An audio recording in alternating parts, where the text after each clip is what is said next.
નમસ્કાર મિત્રો, સ્વાગત છે તમારું આપ સૌની સિયારી ચેનલ ગુજરાતી સાહિત્ય વિદ નિકુંજ યુટ્યુબ ચેનલમાં. હું નિકુંજ પરમાર આપ સૌનું તહેદીલી સ્વાગત કરું છું મિત્રો. તો મિત્રો, ગુજરાત રાજ્યના પેન્શનરો અને આ કર્મચારીઓના મોંઘવારી ભથ્થામાં 7% વધારો કર્યો છે. 5.5 મહિનાની એરિયર્સ પણ ચૂકવવામાં આવશે. તો મિત્રો, એક મહત્વની અપડેટ લઈને આવ્યો છું. જો તમે સરકારી કર્મચારી, નિવૃત્ત કર્મચારી પેન્શન ધારક છો, તમારા માટે આ વિડીયો ઉપયોગી બનશે. વિડીયો શરૂ કરતા પહેલાં વોટ્સઅપ ચેનલ, ટેલિગ્રામ બંને બનાવે છે, લિંક પર ડિસ્ક્રિપ્શન મૂકું છું, હશે જોઈન થઈ જજો. તમે ચાલો મિત્રો, સરકારી કર્મચારી, નિવૃત્ત કર્મચારી પેન્શન ધારક બાબતે ડીઆર એચઆરએ અન્યતા કોઈ પણ અપડેટ આવે તો પણ તમને જાણ કરવામાં આવશે. તો આપણી આ ચેનલ એટલે કે ગુજરાતી સાહિત્ય વિદ નિકુંજ ચેનલને સબસ્ક્રાઈબ કરવાનું ભૂલશો નહીં. વિડીયો પહોંચશે લાઇક કરવાનું ભૂલશો નહીં. તો ચાલો તો ફેમિલી મેમ્બરો, વધારે સમય બગાડતા આજના વિડીયોની શરૂઆત કરું છું. તો મિત્રો, રાજ્ય સરકારે વર્ષ 2025ની શરૂઆત પહેલાં રાજ્ય સરકારી કર્મચારી મોટી ભેટ આપી છે. રાજ્ય સરકારના દ્વારા છઠ્ઠા પગાર પંચ સરકારી કર્મચારીને મોંઘવારી ભથ્થામાં વધારો કરવામાં આવ્યો છે. આ સાથે 5 મહિના એરિયર્સ પણ મળશે, જે અંગે નાણાં વિભાગ દ્વારા સત્તાવાર પરિપત્ર જાહેર કરવામાં આવશે. ના જાહેરાતથી લાખો કર્મચારી પેન્શન લાભ મળશે. કર્મચારી મોંઘવારી ભથ્થું 7% વધ્યું છે. રાજ્ય સરકારના જાહેરાત અનુસાર મોંઘવારી ભથ્થું જે કર્મચારી ગુજરાત રાજ્ય સેવા નિયમ 2009 હેઠળ પગાર ધોરણ પ્રમાણ પગાર મેળવે છે તેવા કર્મચારીઓને પેન્શન ભથ્થામાં 7% વધારો કરવામાં આવ્યો છે. છઠ્ઠા પગાર પંચના 8%ના કર્મચારીઓને મોંઘવારી ભથ્થું 7% વધ્યું છે.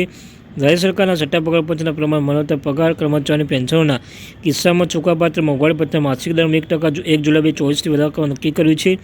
ન્યાય મોંઘવારી ભથ્થું 5 મહિના નાણાં વિભાગના સત્તાવાર પરિપત્ર જાહેર થશે. ગુજરાત રાજ્ય સેવા નિયમ 2009ના હેઠળ પગાર ધોરણ મુજબ પગાર ઉપરના સંદર્ભમાં દર્શાવેલ ક્રમથી દર્શાવેલ 4 જુલાઈ 2024ના સરકારી ઠરાવના વલવ 10/209 GROI 10 અન્વયે મોંઘવારી ભથ્થામાં દરમાં વધારો કરવામાં આવ્યો છે. રાજ્ય સરકારના પંચાયતના કર્મચારીઓનો તારીખ જાન્યુઆરી 2016થી અસરથી ગુજરાત રાજ્ય સેવા નિયમ 2016ના લાગુ પાડવામાં આવતા નવા પગાર ધોરણો ઉપર તારીખ 1 જાન્યુઆરી 2016થી મળવાપાત્ર મોંઘવારી ભથ્થા નવા દરના તે દરમાં દર વખત વગર વધારો મંજૂર કરવામાં આવ્યું છે. પરંતુ જે અધિકારીઓના કર્મચારીઓને ગુજરાત રાજ્ય સેવાના પગાર સુધારા નિયમ 2016ના અનુસાર પગાર ધોરણ લાગુ પાડવામાં આવેલ નથી અને ગુજરાત રાજ્ય સેવાના પગાર સુધારા નિયમ 2009 હેઠળના પગાર ધોરણમાં પગાર મેળવે છે તેવા કર્મચારીઓને પેન્શનોને મોંઘવારી ભથ્થામાં પ્રવર્તમાન દરમાં તારીખ 1 જુલાઈ 2024થી સુધાર કરવા અંગે બાબત સરકાર વિચાર કરવા હેઠળ છે. નાણાં વિભાગ તારીખ 4 જુલાઈ 2024થી સરકાર ઠરાવનો વલ્લભ 10/209 GRમાં 10/4ની છઠ્ઠા પગાર પંચ મુજબ પગાર મેળવતા કર્મચારીને તારીખ 1 જાન્યુઆરી 2024થી 62.39% મુજબ મોંઘવારી ભથ્થું મળવાપાત્ર તે ઠરવામાં આવેલ છે. ચૂકવવાપાત્ર તારીખ 1 જુલાઈ 2024થી ચૂકવવાપાત્ર માસિક મોંઘવારી ભથ્થામાં દર મૂળ પગારમાં 246% કર્મચારીના કિસ્સામાં ડિસેમ્બર 2024થી માર્ચની 260% મુજબ મોંઘવારી ભથ્થામાં માસિક પગાર સાથે નિયમિત રીતે તથા સૂચિત મોંઘવારી ભથ્થાની જુલાઈ 2024થી નવેમ્બર 2024 માસના સુધી કુલ 5 માસના તફાવતની રકમ ડિસેમ્બર માસના પગાર સાથે ચૂકવવામાં આવશે. રાજ્ય સરકારના હેઠળ પેન્શનના કિસ્સામાં જુલાઈ 2024થી નવેમ્બર 2024 સુધી કુલ 5 માસનો સમયગાળાની મળવાપાત્ર અંગામી વધારાની તફાવત રકમ રોકડમાં ઉપર જણાવ્યા મુજબ ચૂકવવામાં રહેશે.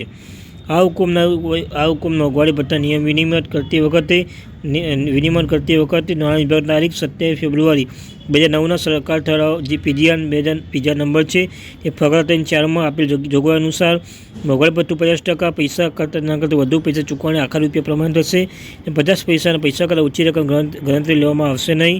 એનપીસી મેળવનાર જે કર્મચારીઓ અધિકારીઓને મોંઘવારી ભથ્થામાં હાલમાં કુલ 9% વધારાના લાભોની ગણતરી પગાર સુધારા 2009 મુજબ તથા નાણાં વિભાગના પીએન તારીખ 25 જૂન 2010ના ઠરાવ અનુસાર પીજીઆરમાં 1009 પે સેલ 1 સપ્ટેમ્બર 2010ના ઠરાવ કે પીજીઆર 1010 પે સેલ તથા 11 નવેમ્બર 2019 ઠરાવ કે પીજીઆર 1011ના સેલ તથા તારીખ 15-10 એપ્રિલ 2012ના ઠરાવ અનુસાર પીજીઆર 10/11/70/70 પે સેલ મુજબ કરવાની રહેશે.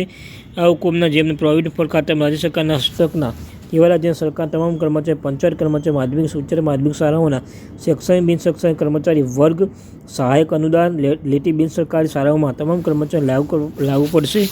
રાજ્ય સરકારના પ્રવર્તમાન નીતિ અનુસાર જે કર્મચારી ગુજરાત રાજ્ય સેવાના પગાર ધોરણ નિયમ 2009 હેઠળ પગાર મેળવતા હોય તેઓને આ ઠરાવની જોગવાઈ મુજબ વધારે મળવાપાત્ર થશે. ને પ્રસ્તુત ઠરાવ લાભ ઉચિત ફેરફાર સાથે પ્રાથમિક શિક્ષકો અને પંચાયત પ્રતિનિયુક્ત ઉપરના અથવા બદલી પામેલ વ્યક્તિઓને તેમજ કામ કરતા પૂર્ણ મક્કમ કર્મચારીને આપવામાં આવશે. તે જ પ્રમાણે પંચાયતો, સ્થાનિક સંસ્થાઓ, નગરપાલિકાઓ તેમના કર્મચારી મંજૂર કરેલ મોંઘવારી ભથ્થામાં કારણે બિનસરકારી માધ્યમિક શાળામાં તેમના શિક્ષકો તેમજ પ્રમાણ સહાયક અનુદાન લેતી સંસ્થાઓ તેમના કર્મચારીને આપવામાં થતા મોંઘવારી ભથ્થાના કારણે થતું ખર્ચ આ હુકમ નિયત કરતા ખર્ચ છે તે અનુદાન માત્ર ગણવામાં આવશે અને કર્મચારીને મળવાપાત્ર હિસ્સો કરતાં વધારો ન થવો જોઈએ. તો મિત્રો, આ માહિતી થેન્ક યુ વેરી મચ.